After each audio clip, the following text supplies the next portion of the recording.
on a Friday and Saturday night, unless it's a specific event that I've been invited to be at or I'm speaking at, or it's someone's birthday or wedding anniversary that I'm invited at.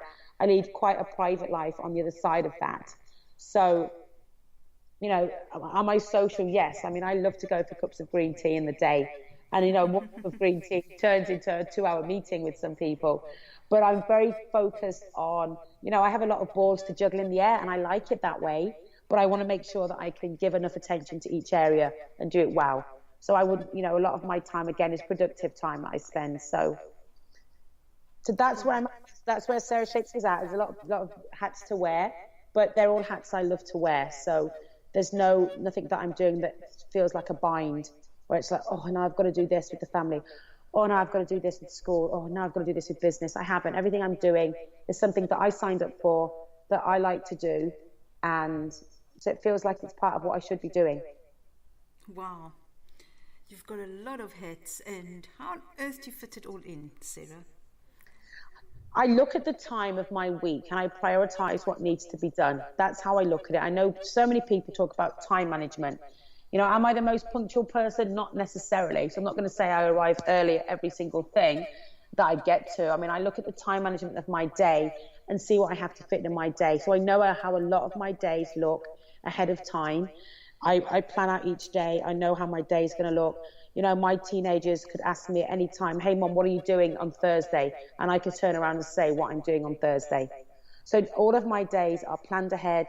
I look at the things. Right now, school is out for the summer. So there's lots of things that I'm planning with school, but it doesn't get my full priority attention like it gets throughout the school year, because I know I've still got a few weeks before I'm back into the flow of school things, but there's still some things that I have to do as part of the team to be ready for that. So, you know, school takes a little bit of a backseat during the summer, but a little bit gets done just to keep that maintenance going. And then I'm really able to concentrate a lot more on summer activities with my family. And also I'm able to really, you know, talk about my business, promote my business, get more on social media because I've got more open days of things. So that's what I do. I plan ahead. I prioritize what has to be done. If it's not a priority for me, it goes on to the next day. And, you know, I try to look at, you know, if something gets started on a Tuesday, I like to finish it on a Tuesday. I don't like things to drag out for too long. So that's how I'm wearing all of those hats. You know, that's how I'm trying to juggle those different things in the air. And again, they're things that I love to do. So it doesn't feel like it's a bind to get them done. Mm-hmm. Well, Sarah, this has been really, really cool. But just tell me, really, we've got about 5 minutes left of the show, but we've still got a few more questions I'd like to ask you. Tell me, what are your best takeaways of the last year? My best takeaways of the last year, let me think, is knowing that if you do something that you love, it's much easier to get through your life. So when I've had my guests on the air, every single person loves doing what they do. And part of the story that many of them have shared is how their life looked when they didn't like doing what they did. And they show me and they tell me the comparison. And it's a big reminder to me to say, never sign up for something that you don't want to do. Never sign into something that's not going to suit you and your personality. And don't do things that don't align with what you believe in. So that's my takeaways. It's been great to talk to people on the show that have told me the other side of something, because certainly I've had the other side of different things. Because I've lived my life with a positive mindset throughout these last 44 years. I've never really done anything that makes me unhappy or has made me think that it's not the place for me to be. Now, at the same time, if I'm ever in a position that I shouldn't be there and it's not for me, I leave that situation immediately. Just without question. If something is stressing me out, if something is not sitting with me correctly, if something feels like it's a waste of my time, it's gone on that day. On that absolute day, I'm like, nope, this doesn't serve me, gone. So that's it. It's gone. I don't have to think. I already know deep inside of me, does this serve me? Nope, that's it. Do I go back to things that don't serve me? I go back once. I tell you, I go back once and go, aha, here's why I'm not here. Thank you for that reminder. And then I am firm on it. So does it mean I'm not firm on that first time? But if I get geared back into something or talked into something again, I'm back in and I'm like, nope, this didn't serve me last time. It's definitely not serving me now. So that's the takeaway I've had. You've got to do things that you love to do, and you've got to be able to fill your days. And we've all got the power to change something. A lot of people say, well, I can't change that, Sarah. I can't do that. And I simply ask, why? Why can't you? Step by step. I'm not saying you have to change every single thing today, but you've got the power and you've got the patience to change something whenever you want to. So that's my takeaway. You've got to be able to do something that you love to do, else life is going to be miserable for you. I love that. That's a very cool takeaway. Now, you know, Sarah, my show is called Do You Dare? Is there anything that you would dare to do or not? This is a great question because I'm on the 100-year plan. So you hear me talk about the 100-year plan. So anything that is risky, I don't do. You are not going to see me jump and do a bungee jump. You're never going to see me skydiving. I will not be on a boat without a life jacket. I will not drive over mountain ranges in the snow when it's a snowstorm. Do I dare? I dare to live a really, really beautiful life, but I don't dare to do anything that's not safe. You wouldn't see me take a picture on the edge of a mountain just for a wonderful Facebook post. Right? Let me just walk over there. That looks like a beautiful scene. No, too risky. You know, you see these swinging bridges around the world, or people walk across these bridges and they hold on to them and they've got their backpack on and they're holding. And, you know, I love to do them type of recreation. Like I've done ultra marathons where you run up in the valleys, up in the hills. And when I was doing ultra marathons, they are 50K, 50 mile, 100K, 100 mile. And I've done those type of races and I've done them. They've been organized, they've been wow. But I got the opportunity to do adventure races and with different people. And they said to me, Sarah, do you want to do adventure races? I went, tell me about adventure races.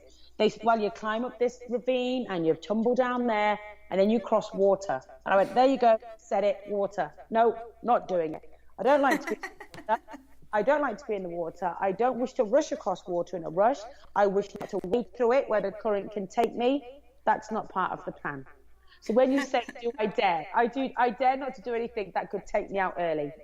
Anything that stops me living the 100-year plan. Now, one thing in my life I haven't done is I haven't done any drugs. And people say, do you want to try them? Nope. They could take me out early. You know that I don't drink alcohol. I gave up a very long time ago when I was 18 years old, drank for a couple of years between 16 and 18, stopped at 18. It didn't serve me, wasted money, wasted time. People say, oh, don't you want to go back into having a drink now? No, it doesn't serve me. Spends too much money. Can't drive my car home if I want to right now. Too many limitations.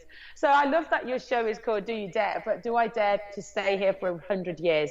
Yes, I do. But nothing is going to take me out early. So don't give me any task. Don't dare me to do anything. If someone double dared me to do anything, I would laugh in their face and say, I don't think so. No double dare here. So no, I am totally thinking with my 100-year plan in mind. There's going to be no tragedy that hits this girl that could have not happened. You know, I like that. But do you dare create a good life? Do you dare rejuvenate every day? So I think you actually rejuvenate. You don't get older, you get younger. Definitely. Isn't that so? Yes, definitely. No, I think that it's been great. I mean, I feel younger, I look younger. I think it's because of my positive mindset. It's because I think bigger. I don't do anything. I met a lady the other day who was the same age as me. And she said to me, why don't we look the same? Tell me your tricks. I said, well, I have 3 tricks. I said, I exercise nearly every day. I eat really, really well. I said, and I don't have any stress in my life. Any stress comes into my life, I said, I'll get rid of it on that day. And she's like, really? And I said to her, does my face look worn out, like I've got stress all over it? She's like, no. I was like, because it doesn't. Anything that is stressful to me, gone. That's it, gone. Because we engage in stress for too long and it stresses it out. It gets us worn down. We don't want to exercise. We don't want to eat well. The stress overcomes us. Now, does it mean I've had some really, really tragic things happen in my life and they could have deemed as being stressful? But it's how you deal with those stressful things that get given to you. I don't ignore them. And I always say I get rid of them on that day. What I probably mean to say is that I know how to handle them on that day. I know how they're going to consume me. I know how they can leave. some stressful things that are given to you in life, you have to deal with them. And I have had to deal with some situations that are deemed as stressful. But do I let them wear me out and wear my face down? Never. I want to be that fit grandma at 70 and get mistaken for the mother still. But they go, oh, is that your child? No, I'm the grandmother, actually. So, you know, I do. So that's it. So, you know, people say, oh, how does she get rid of stress in that day? What I probably mean to say is that I know how to deal with it on that day. I know what I'm going to do. When I've had big losses in my life, when I've had people that have passed away in my life, that's been a big stress for me, a big sadness for me. But I've looked at how I'm going to deal with that. So it doesn't mean I get rid of that sadness and that, you know, that mourning and that part of that, you know, sadness on that day.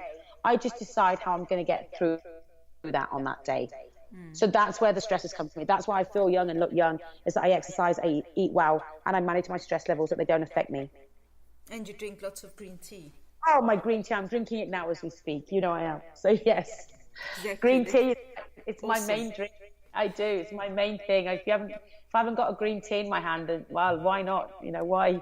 So yeah, I think the green tea has really helped me. It energizes me, makes me feel good, and I like the taste. So yeah, green tea in my hand consistently. Yes, that is. I mean, it's a well-known fact that there's so many antioxidants, and it definitely gives you energy. And wow, it makes you also feel good and look good. It's a win-win. Yep, the research is right. I could do my own research on green tea, and sure, I'd get the same results as scientists get. Like I'm well into it. And you know, I've been drinking green tea nearly every day. I would probably say for about 17 years, and I've had it way before it became popular. And it used to be the weird drink that I would drink. People go, "Oh my goodness, Sarah's drinking green tea again. Like she's read something now, that weird drink she keeps drinking." And I would say to people years ago, mark my words, people are going to drink this every day. Everywhere you go, green tea is going to be there. And now it is. I felt like I went for it, and now it is. I can now go to any drive-through cafe, drive-through restaurant and get a green tea. And I never thought that would happen in my lifetime. I always had to travel with hot water in my own tea bags. So something like that, you know, I found out years ago, and I read so much about the antioxidants in tea and the benefits. I started having it early on, and now at last people have caught up with how good it is. So yeah, I'm definitely I need a green tea sponsorship from a company. Give me green tea free for life. Hey, that's a thought. Maybe get sponsorship for your show. Hey, let's talk about that later. Yes, a green tea company. Sounds pretty good. Okay, Sarah. Well, we are over the hour, which is cool. So, any final thoughts before we end the show to our listeners, to our hosts, new hosts, potential hosts, ex-hosts? Yeah. I think having a show has really, really got me meeting a lot of amazing people that I wouldn't have met. Like for the first 10 years of social media, I wasn't on social media. I've only been on social media for the last 2.5 years. And it's been the most amazing place for me to be. I've met so many amazing people. When I travel, when I'm speaking at events and going to retreats, when I'm going everywhere and doing different things, I get to meet all these amazing people, and they become my guests sometimes. I get to do that. So you will not know how many doors open for you by having a show, by meeting all of these wonderful people and taking their advice. You know, one of the things that I've done from meeting all of these different people, I've been able to go to many different cities that they live in and meet them, like the people I've met online and the shows that I've done. Then when I've been traveling, I've gone and met my guests. I've gone and met them face to face, and it's been wonderful to be able to be part of that. So that's what I would really say, you know, as a close, is you don't realize what doors it's going to open for you in business, in meeting new people and getting your message out there. You've got something really important to say and share.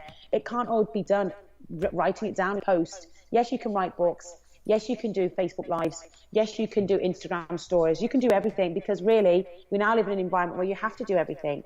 And I think having an audio show as well is exactly where you need to be. People want to listen to things. You know, you can be in their headphones at a gym. You can be on their radio when they're driving on a journey. They could be listening to 6 of your shows as they're traveling across on a long road trip, and that really helps them. So you don't even know where it's going to take you. And I think for me, it's been an amazing thing for me to have this for the year. You've heard me say earlier in the show how I want to do even more of this and expand to do more shows each week. That's proof that I really enjoy what I'm doing with it. Thank you, Sarah. This has been really, really cool, and I've loved this hour. In fact, it felt like 5 minutes. I don't know where it went. I kind of think it would be over. I know we had a lot to speak about.